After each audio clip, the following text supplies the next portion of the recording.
you're not typically on the receiving end of a lot of the vitriol that we all call it cancel culture.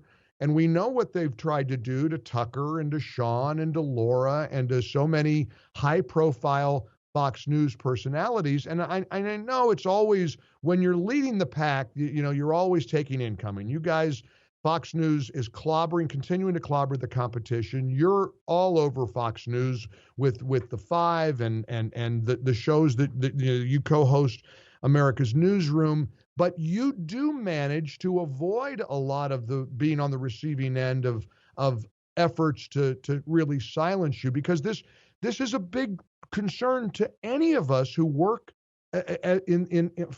we make our livings this way. We express our opinions. We take calls. We read viewer mails. We do all this stuff, and we try to engage people. And yet, we've been witnessing, Dana, in the last couple of years in particular, if they don't like your point of view, they're not going to just disagree with you. They want to shut you down. They want to deplatform you. They want you to lose your job.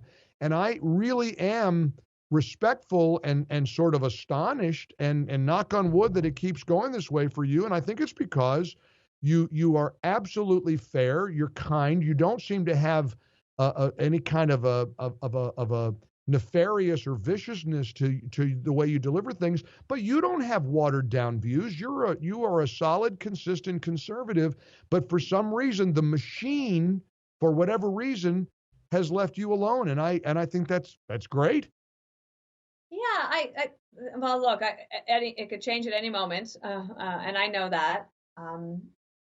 Somebody can take something you say in the wrong way, or even characterize it differently or out of context.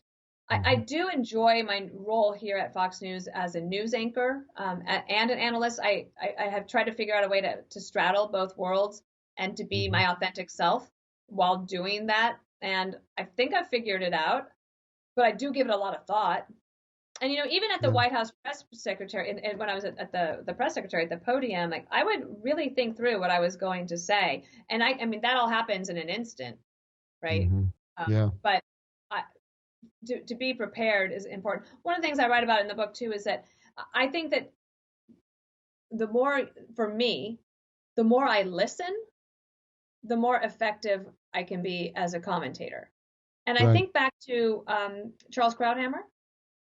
And you think about how he was so persuasive and so solid, and people would just make everyone shush in the room so that they could hear what he was going to say.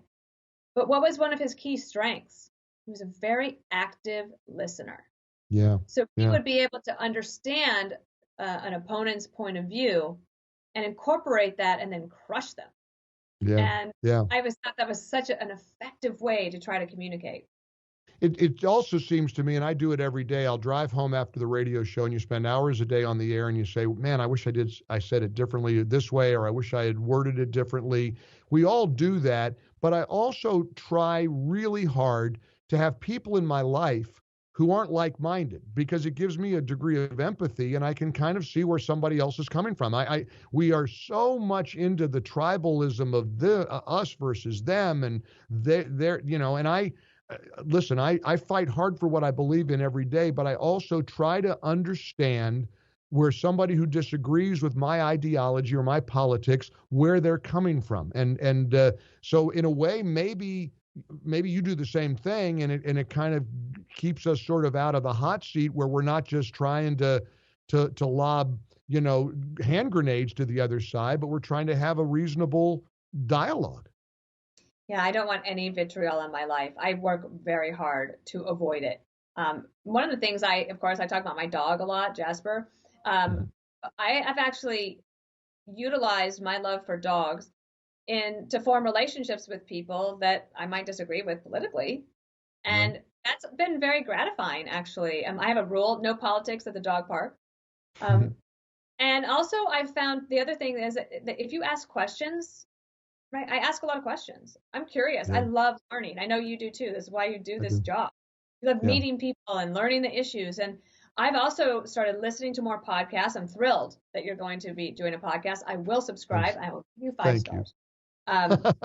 Thank you. And in the book, I list several podcasts for young people to keep learning. Yeah. Yeah. so that they can grow. I mean, there's a lot of ambition and talent and educated people in America. They want to succeed, but they got to The, work a little hard to get it. You got yeah. to work in a competitive world, and you have to find And a way to be different from your competitors.